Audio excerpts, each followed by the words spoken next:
Okay, I wanted to bring a quick video this morning. I'm working on this Chevrolet Impala. Where's the... There it is, '08. And it was sent in to me from a used car dealer where he sold this car and the customer's complaining that the check engine light will come on. And then also the reduced power light or message on the driver information center will come on. And the car will hardly move. Sometimes they'll shut it off and re-crank it. It'll be good for a little while.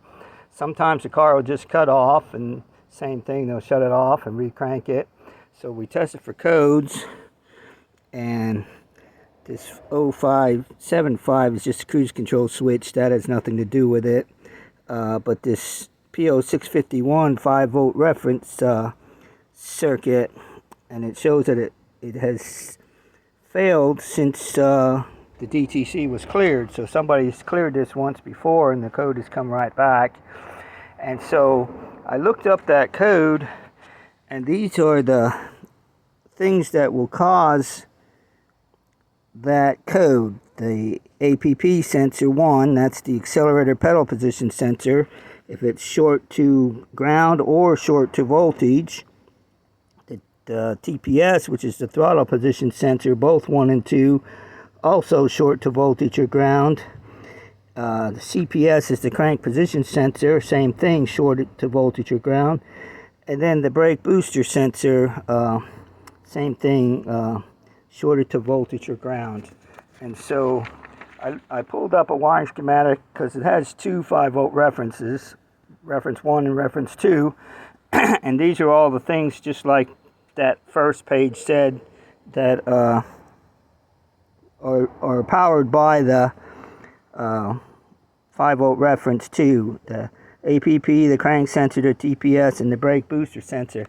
So then we started coming around and we looked at the throttle position sensor on all the wires, couldn't find anything. We looked at the brake booster sensor, that all looks good. We traced all the wires back, couldn't find anything rubbing. The app sensor is up under the dash on the gas pedal. That all looks good. So we jacked it up and we came over here to take a look at the crank position sensor, and it's actually mounted underneath the motor on the between the engine and the transmission. Let's see if I can get under here with one hand and holding the camera. And I want to show you what we found. And up in there, see right there is the crank position sensor. This is the transmission right here, and this here is the motor.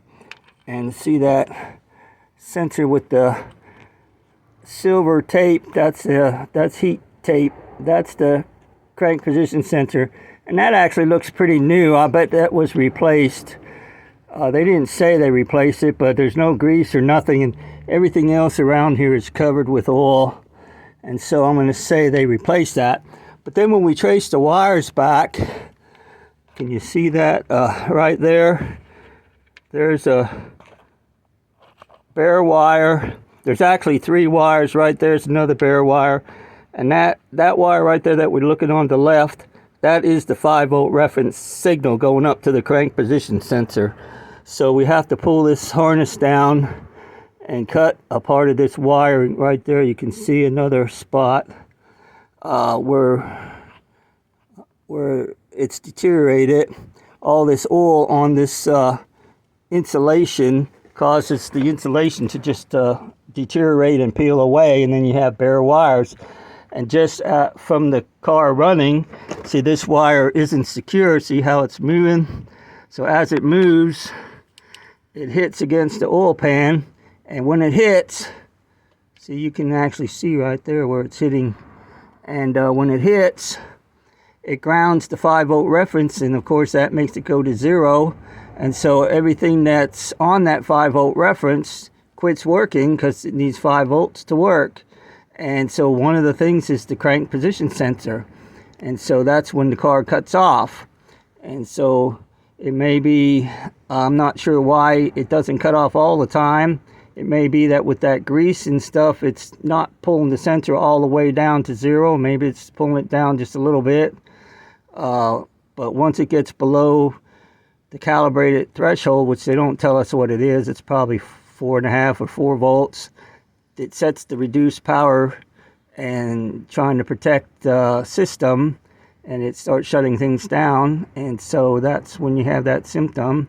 So now I have to cut these wires out and resolder new wires in and tape it all up and protect it from getting all oily again, and then we'll reroute it. See, that other wire over there is actually resting on the axle, so it's not, it must have just come down recently because it's not tore up or anything, but with the axle turning, it's just rubbing against that wire loom, and eventually that'll either catch it and pull it out of there, or it'll cause another short. That's going to the speed sensor on the front of the transmission where the axle goes in. It's right above the axle, and so it's not supposed to be looped down like that, and we'll reroute that and fix that while we're in there. But I hope you enjoy these videos, and we'll catch you on the next one.